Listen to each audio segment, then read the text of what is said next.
नमस्कार नमस्कार सभी को। Good morning everyone. हमारे साथ बच्चे जुड़ गए हैं। बजरंग प्रसाद उत्पल जी करें नमस्ते गुरुजी, सुबोध कुमार करें गुड मॉर्निंग, भावेश पटेल करें, राम राम काजल कुमार करें good morning, Subodh Bhavesh Sudan Shashikant Yadav Akhilesh Kumar Yadav Tejas Aditya Udayveer MP Bhind से लिख रहे हैं रोशन जी नमस्कार नमस्कार गुड मॉर्निंग करें शमशेर नगर की धरती से। ओके रेल ग्रुप डी पर स्टे लगी है क्या? अब LP का 25 एग्जाम भी नहीं होगा? भाई ग्रुप डी पे लगा है, LP पर लगा है। हो सकता है कि LP का तो और उनके पास ज़्यादा लैब रहेंगे, समय रहेगा तो LP का तो हो सकता है और टाइम से हो जाए।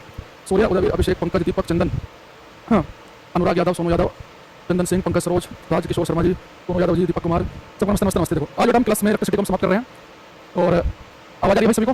साउंड का एक बच्चा कुछ कह रहा है शायद, एक बार बताना। हाँ RRB जेई का ड्राफ्ट नोटिस है, कुछ 2,500 के आसपास वैकेंसी आ रही है शायद जेई में, है ना?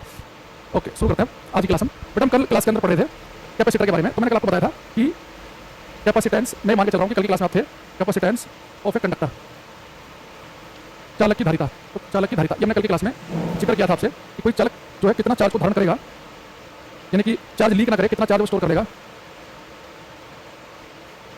वो हमने कहा कि हम कहते हैं धारिता, कितना चार्ज को धारण करेगा। अगर आप लगातार चार्ज देते जाओगे, चार्ज का लेवल बढ़ता रहेगा, एक टाइम ऐसा आएगा कि चार्ज लीक होना शुरू कर देगा। तो कोई भी जो कंडक्टर है वो कितना चार्ज को स्टोर कर सकता है, धारण कर सकता है, तो उसे कहता है कैपेसिटेंस धारिता, ये कहलाता है। ठीक है, साउंड प्रॉब्लम है, एक मिनट रुको।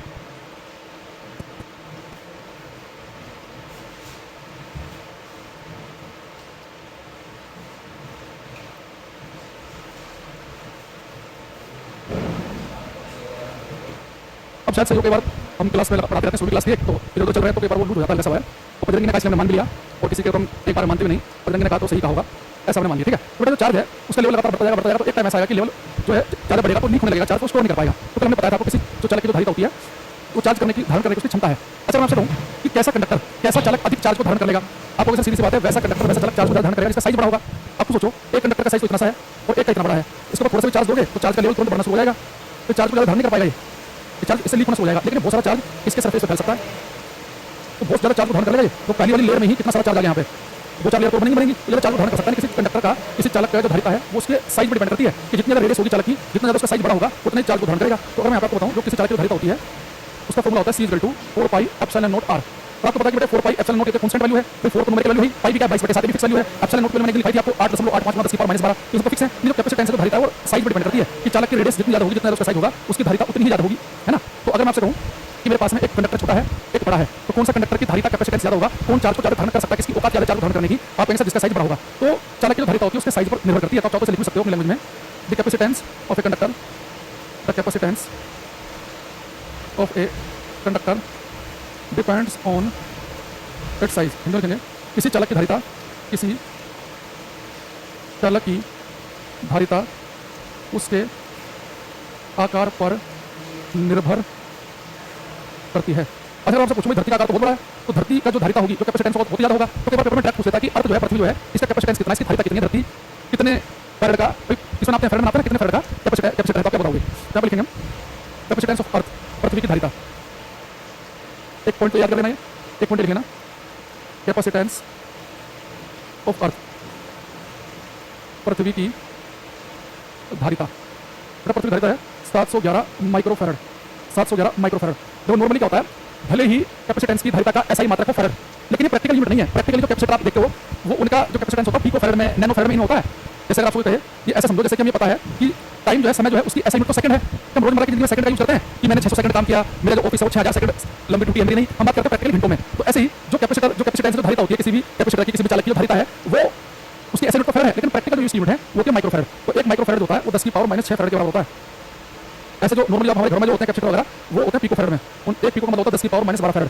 तो पिको होता है 10 की पावर -12, ये बच्चों को पता लिखना है, इसे माइक्रो फैराड कहेंगे, माइक्रो है और ये पिको फैराड है। तो एक पिको फैराड कितने के बराबर होता है, 10 की पावर -12 फैराड के, और माइक्रो होता है 10 की पावर -6 के। ठीक है, अब हम लिखेंगे parallel plate capacitor, parallel plate capacitor, समांतर प्लेट संधारित्र, समांतर प्लेट संधारित्र। देखो अब हमें पता है कि कैपेसिटर का साइज जितना ज़्यादा बड़ा होगा उतना तो चार्ज को धारण कर लेगा। अब मैं चाह रहा हूँ कि साइज भी बहुत ज़्यादा बड़ा ना हो और चार्ज धारण कर ले, उसके लिए हम बनाते हैं पैरेलल प्लेट कैपेसिटर। हमारे घर में पंखे में आपने देखा ना, गोल सर्कल रहता है, इसे आम भाषा में कंडेंसर कहते हैं। वो पैरेलल प्लेट कैपेसिटर है, उसमें दो पैरेलल प्लेट होती है। तो पैरेलल प्लेट कैपेसिटर वही जो हमारे घर के पंखे कंडेंसर में लगा हुआ है। ठीक है, अब ये इससे काम क्या होता है, ये तो लिखा मेरे पेपर में से काम होता है टू स्टोर चार्ज, चार्ज को स्टोर करना, लिखा होगा to store energy, to store energy in form of electric field. Hindi लिखेंगे, इससे काम क्या है, आवेश को स्टोर करना, क्या बोलेंगे, स्टोर करना, आवेश को संचित करना या वैद्युत ऊर्जा के रूप वैद्युत क्षेत्र के रूप में ऊर्जा को संचित करना। यानी सिंपली आप ये समझो कि जो हमारे घर में कंडेंसर लगा है इसका काम होता है एनर्जी को स्टोर करना। जो हमारे घर में कंडेंसर लगा क्यों होता है पहले समझना। आपने घर में पंखा लेके आओ, कंडेंसर हटा देना उसका, अब पंखा ऑन करना, वो ठुक ठुक ठुक करेगा, वो चलेगा ही नहीं। घर में क्या होता है, हम पंखा स्टार्ट करते हैं और झटके से पंखा चले, बड़ा धीरे धीरे चले। आपके पिताजी कहते हैं वैसे कंडेंसर बदलना पड़ेगा, जरा कंडेंसर खराब हो गया है। तो एक्चुअली होता क्या है कि अगर आपने घर बिना कंडेंसर के लाइट पास करा देंगे और आप चाहेंगे पंखा चल जाए तो उसे चलने में दिक्कत क्यों आती है। हमें पता है, अगर आपको मैंने जब आगे पढ़ाऊंगा मैं इनर्शिया चैप्टर कि अगर कोई वस्तु रुकी हो तो चलना नहीं चाहती, कोई चल रही है तो रुकना नहीं चाहती, रुकी है तो घूमना नहीं चाहती, घूम रही है तो रुकना नहीं चाहती, हम कहते हैं इनर्शिया जड़। तो अब क्या है कि पंखा जो है रुका हुआ है, अब ये इजीली घूमना नहीं चाहेगा, इसे घुमाने के लिए हमें टॉर्क बल आघूर्ण देना पड़ेगा। अब हम नॉर्मल इलेक्ट्रिसिटी पास कराते हैं उस इलेक्ट्रिसिटी से बात बन नहीं पाती। तो जो कंडेंसर होता है ये अपने अंदर क्या करता है, एनर्जी स्टोर करके रखता है। तो जैसे आप स्विच ऑन करोगे तो जैसे मोटर के पास में करंट पहुंचेगी, साथ में कंडेंसर अपनी सारी एनर्जी एक साथ फेंक के मारेगा। उसने सारी एनर्जी छक से एक साथ दे दी, साथ में क्या हुआ, करंट भी आई, तो दोनों मिलकर पंखे को इजीली घुमा देंगे। अब पंखा एक बार घूम गया फिर कोई दिक्कत नहीं है। तो ये एनर्जी को स्टोर कर रहा होता है ताकि जैसे ही पंखा में चलाना हो, मोटर में करंट पहुंचे, साथ में अपनी सारी एनर्जी एक साथ फेंक के मार दे, तो पंखे को चलाने में हेल्प करता है। अगर ये ना हो तो बड़ी मुश्किल हो जाएगी पंखे के चलने में। या आपको पंखा चलाना है बिना कंडेंसर के तो 440 वोल्ट की अगर हमारे घर में इलेक्ट्रिसिटी आई होती, 400 वोल्ट की आई होती, फिर चल जाता। लेकिन अभी 220 वोल्ट पर पंखा चलाना उतना आसान नहीं है। तो मैं साथ में उसे एक हेल्प करने के लिए कि भाई जैसे मान लो कि कोई होता है, जैसे हम कई बार क्या करते हैं, जैसे आपके यहाँ पे जो गांव वाले बच्चे हैं, मान लो कि ट्रैक्टर की ट्रॉली खड़ी है, वो ट्रॉली पे ये लगे तो शुरुआत में ट्रॉली को पुश करना मुश्किल है। एक बार किसी ने पुश करा दिया आपने ऐसी खुद पकड़ ली ट्रॉली को, है ना, और ट्रॉली को हल्का चल जाए, फिर उसके बाद आप लेकर खुद भी चल दोगे अकेले भी, लेकिन शुरुआत करना मुश्किल है। तो जो कंडेंसर का जो काम है वो जितनी एनर्जी स्टोर करके रखता है एकदम से पुश करता है, फेंक के मारता है ताकि हमारा पंखा चलने में हेल्प हो। तो एनर्जी को स्टोर करके रखेगा, पंखे को चलाने हमारा काम करेगा। ठीक है, अच्छा अब हमारे घर में मैंने कहा कि जो पैरेलल प्लेट कैपेसिटर है, सिंपल भाषा में कंडेंसर कहते हैं। इसका काम क्या है, आवेश एनर्जी को स्टोर करना, और सॉरी आवेश को स्टोर करना या फिर एनर्जी को स्टोर करना। तो ये एनर्जी स्टोर क्यों करके रखता है, ताकि पंखा चलाने में हमारी हेल्प कर सके। इसलिए कंडेंसर जो है वो सही ना हो या कंडेंसर ना लगा हो तो पंखा का स्टार्ट होने में बड़ी समस्या आती है। तो ये दिक्कत है। कई बार होता है ये पंखा मान लो कंडेंसर ठीक से ना हो तो हम पंखे पे पंखड़ी पे हाथ मारते हैं, फिर हम कंडेंसर का हम खुद करते हैं, तो फिर पंखा को एक बार हाथ मार दो तो चलना शुरू कर देगा। होता नहीं, घर में देखा आपने, या किसी बच्चे ने, हम एक बार पहले एक जगह रहते थे, जब लड़के लगे रहते थे कॉलेज टाइम में, तो हमारे रूम में कैसे था, क्या रखा था, छत काफी ऊंची थी, जो लेंटर था मकान मालिक ने वो काफी ऊंचा रखा था, 12-13 फीट रखा होगा। तो हमने छोटा डंडा ले रखा था और उसमें क्या करते थे, छोटे जगह कील सी लगी हुई थी, उसमें हमें लगा पहले से लगी हुई थी। तो जैसे पंखे को स्टार्ट करते ना ठक ठक कैसे करता था वो, तो कोई भी लगा करता था, ऐसे उठता था और पंखे पे डंडा मारता था, वो घूम जाता था वो। तो हम कंडेंसर हम खुद ही बने पड़े उस समय। ठीक है, अच्छा ये बेटा पैरेलल प्लेट कैपेसिटर है, इसमें होती है 2 प्लेट, और बेटा प्लेटों का एरिया मान लो कि ए है और इनके बीच की दूरी है डी। अभी मेरे पास पैरेलल प्लेट कैपेसिटर है, 2 पैरेलल प्लेट, 2 समानांतर प्लेट होती हैं। इसका जो कैपेसिटेंस है, इसकी जो धारिता है उसकी बात हम करेंगे। Capacitance of A parallel plate capacitor, ये कंडेंसर, समांतर प्लेट संधारित्र की धारिता, ये कितना चार्ज को धारण कर सकता है, इसकी औकात कितनी है। तो समांतर प्लेट संधारित्र होता है, इसका जो कैपेसिटेंस होता है ये तो प्रोपोर्शनल होता है प्लेट के एरिया के। इन प्लेटों का एरिया जितना ज्यादा होगा उतना ज्यादा इसका कैपेसिटेंस होगा। अब हमने पीछे पढ़ा है कि कंडक्टर चालक का साइज जितना ज्यादा बड़ा होता है उतना ज्यादा चार्ज को धारण कर सकता है, उसकी औकात उतनी ज्यादा होगी। तो प्लेटों का एरिया जितना ज्यादा होगा तो कैपेसिटेंस उतना ज्यादा होगा। दूसरा कैपेसिटेंस होता है दूरी के होता है इनवर्सली प्रोपोर्शनल, यानी प्लेट नजदीक नजदीक होंगी तो कैपेसिटेंस ज्यादा होगा, धारिता ज्यादा होगी, दूर होंगी तो कम होगी। एक क्वेश्चन बनी 1, एक बनी 2, यानी कि हमें क्या पता चला, जब क्वेश्चन आया कि समांतर प्लेट संधारित्र की धारिता किसमें निर्भर करती है, प्लेटों के क्षेत्रफल पर और प्लेटों के बीच की दूरी पर। अगर मैं दोनों क्वेश्चन को मिला दूं फ्रॉम इक्वेशन 1 and 2, अगर दोनों इक्वेशन को मिला दिया जाए तो कैपेसिटेंस समानुपाती है एरिया के और बीच की दूरी के विपरीत है इनवर्सली प्रोपोर्शनल। समानुपाती कैसे हटाएंगे, इस लगाएंगे तो कांस्टेंट आएगा, उस कांस्टेंट का लिखते हैं एप्सिलॉन नॉट।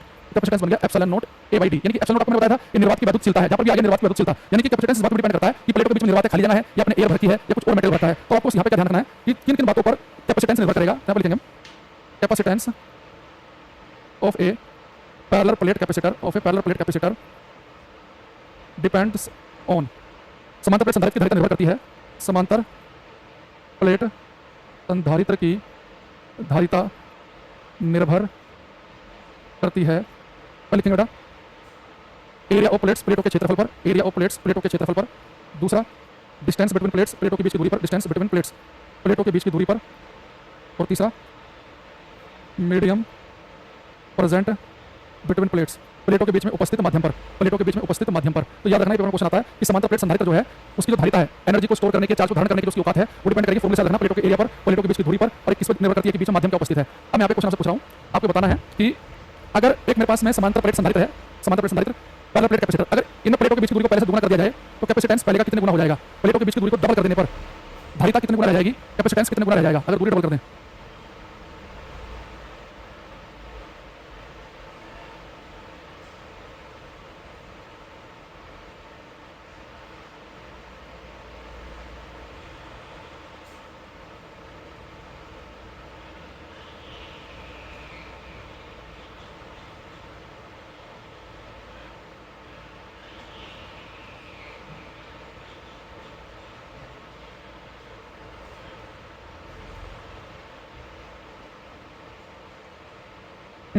देखो अब एक देखो मैंने कहा कि अगर प्लेटों के बीच की दूरी डबल कर देंगे तो धारिता कैपेसिटेंस को क्या फर्क पड़ेगा। बेटा यार देखो जो दूरी है वो तो नीचे लिखा हुआ है, तो कैपेसिटेंस जो है वो दूरी के इनवर्सली प्रोपोर्शनल है। अगर आपने दूरी कर दी डबल, दूरी का फॉर्मूला नीचे लिखा है, यानी कैपेसिटेंस पहले का आधा रह जाएगा आधा। अब यहाँ पे ध्यान रखना, यहाँ बेटा दूरी पे स्क्वायर नहीं है, जो आप 1/4 कर दो, और यहाँ पे होता है डी स्क्वायर, तो मैं कहता दूरी कर दी आधी तो आधे का भी स्क्वायर करता है, केवल डी लिखा हुआ है। तो दूरी डबल कर देने पर धारिता पहले की आधी रह जाएगी, दूरी डबल करने पर धारिता क्या रह जाएगी पहले की आधी। तो बड़ा ध्यान समझना, एरिया डबल करेंगे तो कैपेसिटेंस डबल होगा, दूरी डबल करेंगे तो आधा रह जाएगा। ठीक है, अब लिखेंगे हम सीरीज कॉम्बिनेशन, श्रेणी क्रम। इनके फॉर्मूला आपको याद करने हैं, श्रेणी क्रम। याद करो हमने तारों को जब सीरीज में जोड़ा था, बेटा मैंने तारों को यहाँ पर काम कर रहा हूँ, जो मैंने वायर को सीरीज में जोड़ा था, सीरीज में कि एक तार का अगला सिरा दूसरे के पिछले सिरे से हमने जोड़ा था, तो सीरीज कॉम्बिनेशन में तुल्य प्रतिरोध कितना आया था, R1 + R2। ऐसे हम कैपेसिटर को भी सीरीज में जोड़ सकते हैं। मेरे पास में एक कैपेसिटर ये है और एक मान लो कि ये है। अगर एक की आगे वाली प्लेट दूसरे की पिछले वाली प्लेट से कनेक्ट कर दी जाए तो बेटा हमारे पास बन गया सीरीज कॉम्बिनेशन। ठीक है, एक कैपेसिटर मेरे पास में ये है, इसका कैपेसिटेंस है C1, इसकी धारिता कैपेसिटेंस की धारिता है C1, इसकी धारिता कैपेसिटेंस है C2। तो मैंने सीरीज में जोड़ूंगा तो बेटा तुल्य जो तुल्य इनका जो कैपेसिटेंस जो तुल्य धारिता आएगी ना वो C = C1 + C2 नहीं होगी। यहाँ पर उल्टा फॉर्मूला होता है, जो रेजिस्टेंस में पैरेलल वाला फॉर्मूला है सीरीज में आएगा, जो तुल्य धारिता का फॉर्मूला आएगा यहाँ पे 1/C1 + 1/C2, ठीक उल्टा फॉर्मूला चलेगा, ठीक उल्टा। अगर मैं आपसे कहूं एक तार का रेजिस्टेंस 5 ओम, एक का 4 ओम, तो सीरीज में कितना हो जाएगा, 5 और 4 9 ओम हो जाएगा। लेकिन एक की धारिता है 5 फैराड, एक की 4 फैराड, तो सीरीज में 5 और 4 9 नहीं होगी। कैपेसिटर में क्या होगा, 1/5 + 1/4 आपको सोल्व करना पड़ेगा, ठीक उल्टा होता है, बस इतना ध्यान रखना। पैरेलल में क्या होगा, पैरेलल कॉम्बिनेशन, समांतर क्रम में अगर जोड़ देंगे कैपेसिटर को, समांतर क्रम में इनकी धारिता कैसे आएगी, इनका इक्विवेलेंट कैपेसिटेंस कैसे आएगा, ये दो है मेरे पास में, आगे वाली प्लेट एक में जोड़ दो, पिछले वाली एक में जोड़ दो, ये बन गया पैरेलल। इसका कैपेसिटेंस इसकी धारिता है C1, इसका कैपेसिटेंस धारिता है C2। जब तो तुल्य धारिता आएगी वो आएगी C1 + C2, यानी कि हमें पैरेलल में जोड़ना आसान है और रेजिस्टेंस में सीरीज में जोड़ना आसान होता है। तो जो वहां पर पैरेलल का फॉर्मूला था सीरीज बन जाएगा, जहां सीरीज का पैरेलल बन जाएगा, उल्टा होगा। बिल्कुल हो जाएगा भाई। मनीष से क्या नाम इनका, महविश, बिल्कुल हो जाएगा। तो सीरीज और पैरेलल बड़े आराम से कर सकते हैं। जैसे मैं क्वेश्चन पूछूं आपसे, आपको बताना बेटा एक कैपेसिटर उसका कैपेसिटेंस है 20 फैराड, एक है 30 फैराड। अगर मैंने सीरीज में जोड़ दूं तो इनका तुल्य कितना आएगा, सीरीज में जोड़ूंगा तो तुल्य धारिता कितनी आएगी, इक्विवेलेंट कैपेसिटेंस क्या आएगा बताओ, सीरीज में जोड़ने पर क्या बनेगा।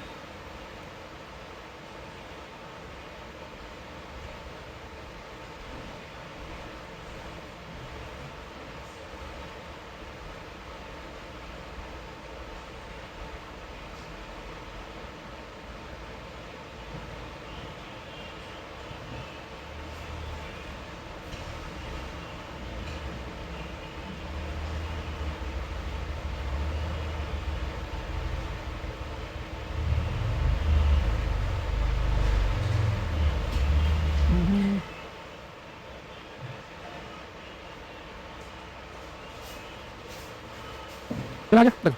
अब जितने बच्चे 50 लिख रहे हैं उन्होंने कर दिया गलत। आपको दिमाग में क्या रखना है कि सीरीज का फॉर्मूला वहां के पैरेलल वाले से अलग होगा। जो बच्चे बाहर लिख रहे हैं, जिलानी लिख रहे हैं, जो लिख रहे हैं पंकज, सरोज, मिस्टर तिवारी, सबका ठीक है। यहाँ सीरीज में फॉर्मूला क्या बनता है, 1/C1 + 1/C2। दो के लिए चाहो तो रेजिस्टेंस का डायरेक्ट फॉर्मूला बना सकते हो। दो के लिए जैसे बताया ना R1 R2 R1 + R2 बन जाएगा C1 C2 / C1 + C2। तो 20 × 30 20 30 50 5 24 4 12 यानी कि 12 फैराड आ जाएगा। तो वेल इनका आंसर 12 एकदम ठीक है। तो सीरीज और पैरेलल बड़े आराम से कर सकते हैं, ठीक है। अब मैं यहाँ पे कुछ बातें आपसे पूछ रहा हूँ। एक क्वेश्चन में चाहूंगा कि आप ये करें, एक सर्किट आपके सामने है, इसमें आपको तुल्य प्रतिरोध बताना है। आप कहेंगे सर आपने सामने क्वेश्चन कराएंगे अभी क्लास में, क्या देखना इस सर्किट टोटल रेजिस्टेंस बताना है। जब भी आपको सर्किट दिखे और आपको प्लेन वायर दिख जाए, प्लेन वायर यानी कि यहाँ पे कोई रेजिस्टेंस नहीं है, इसका मतलब क्या है, कोई रेजिस्टेंस नहीं है। इसका मतलब ये पॉइंट A और ये पॉइंट C इनके बीच में कोई प्रतिरोध नहीं है, तो पॉइंट A और C को सेम मान सकते हो। जैसा पॉइंट A बिहेव करेगा वैसे C करेगा। अगर देखो ये पॉइंट B है, ये पॉइंट D है, इनके बीच में प्लेन वायर है, यानी B और D बिल्कुल ऐसे बिहेव करेंगे, एक ही पॉइंट हो, बस हमारा काम हो गया आराम से। अरे 2 ओम का तार कहाँ है, A और D के बीच में, A यहाँ लिखा है, B यहाँ लिखा है, इनके बीच में क्या है, एक 2 ओम का तार है। ये 9 ओम कहाँ पर है, B और C के बीच में, तो B यहाँ लिखा है, C यहाँ लिखा है, यानी कि ये 9 ओम है B और C के बीच में। ये 7 ओम का है, C और D के बीच में, C लिखा है, D लिखा है, यानी कि 7 ओम आ गया। ये कितना सिंपल सर्किट बन गया। नहीं ये चीज हम उसने ऐसे दिखाई, तुम घबरा गए देखकर ये क्या आ गया। जैसे ये क्वेश्चन आ सकता है पेपर में, क्योंकि पिछली बार ये 10th क्लास के एनसीबी 80 के पेपर पूछा गया क्वेश्चन है। अब हमने क्या देखा, जब भी ऐसे क्वेश्चन दिखे अगर वो रेजिस्टेंस और तार के बीच में है तो A और B को सेम पॉइंट नहीं मान सकते, A और B को। ये मुझे कह रहा कि मुझे समझ नहीं आ रहा कि अरे भाई अगर किसी बैच में बीओडी क्लासेस भी है तो आपका मन लाइक से करना है कि बीओडी से करना है। बीओडी का किसी पुराने बैच की सारी क्लास में जाती है, समझ में नहीं आ रहा, क्या नहीं समझ आ रहा तुम्हें, रॉकेट साइंस से नहीं आ रही समझ में से। अब देखो ये A और B को एक पॉइंट नहीं मान सकते, लेकिन A और C के बीच में कोई भी रेजिस्टेंस नहीं है, तो A और C है ये सेम पॉइंट मान सकते हैं आप। B और D के बीच में कोई रेजिस्टेंस नहीं है, ये भी सेम पॉइंट। फिर आप देखो ये 9 2 और 7 बिल्कुल पैरेलल में आ गए। अब पेपर में क्या करना है, ऐसा आपको दिखाई दे तो सीधा समझ जाना कि उसने सर्किट भले से बनाया है। एक्चुअली जब फाइनली हम सोल्व करेंगे ये तीनों रेजिस्टेंस जो है पैरेलल में समानांतर क्रम में बनेंगे। अब 9 2 7 को पैरेलल में आपको पता है कैसे निकालेंगे हम। अगर मेरे पास ऑप्शन होता तो मैं कुछ ऐसे कर देता, ये 9 2 7 पैरेलल में है तो टोटल रेजिस्टेंस क्या आएगा, 2 ओम से भी कम आएगा। पैरेलल में रेजिस्टेंस छोटे से भी छोटा आता है, तो यहाँ पे करो इसे। लेकिन हमारे पास ऑप्शन नहीं है तो सोल्व कर लेते हैं। 1/9 + 1/2 + 1/7 एल से आ जाएगा 63, नहीं 63 नहीं आएगा, 126 आएगा, तो भी है ना। तो 9 × 9 9 चौक 36, 2 4 2 2 6 12 2 6 7 1 7 7 56 सोल्व कर लो। 63 83 81 4 85 और 10 95 95 बटे 126 हो गया। 1/R की वैल्यू पलट के लिखेंगे तो प्रतिरोध आ जाएगा 126 बटे 95 ओम, 126 बटे 95, ठीक है। ये वैसे आप पेपर में देख लेना कि 9 2 और 7 हैं, तो अगर तीनों पैरेलल में रेजिस्टेंस छोटे से भी छोटा आएगा, ठीक है। आ गया। अब इसके अलावा एक काम हमें और क्या करना है, हमें कुछ क्वेश्चन आपके लेके आया हूँ जो मैं करना है 1 बाय 1 स्पीड से। क्वेश्चन नंबर 3 करो। मैं तो हिस्टेरिया हाथ हिस्टेरियम डाल। ये correct series combination same current flows through each element. श्रेणी क्रम में प्रत्येक तत्व के माध्यम से समान धारा प्रवाहित होती है, बात सही है। In parallel combination same potential difference gets applied across each element. समानांतर क्रम में प्रत्येक तत्व के सिरों पर समान विभवांतर रहा। पैरेलल में वोल्टेज सेम होती है, सीरीज में करंट सेम होते हैं, कि दोनों सही हैं, तो तीसरा बन गया ए। एक क्वेश्चन है, कौन अधिक ऊर्जा का उपयोग करता है 1 घंटे में 250 वाट का टीवी सेट या 10 मिनट में 1200 वाट का टोस्टर। इसे दिमाग लगा करो क्वेश्चन को करना है,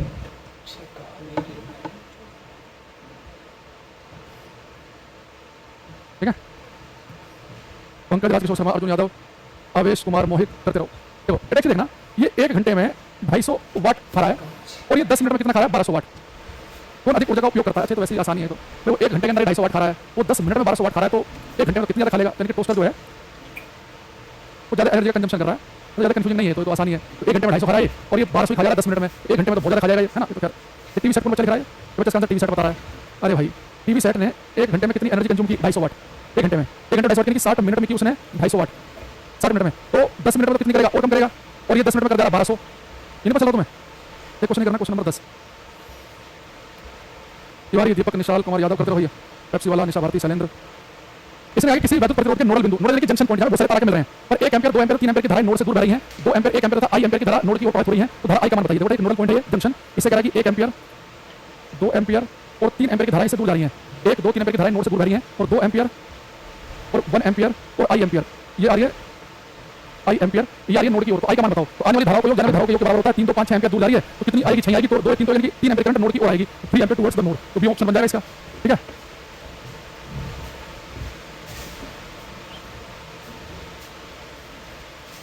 ठीक।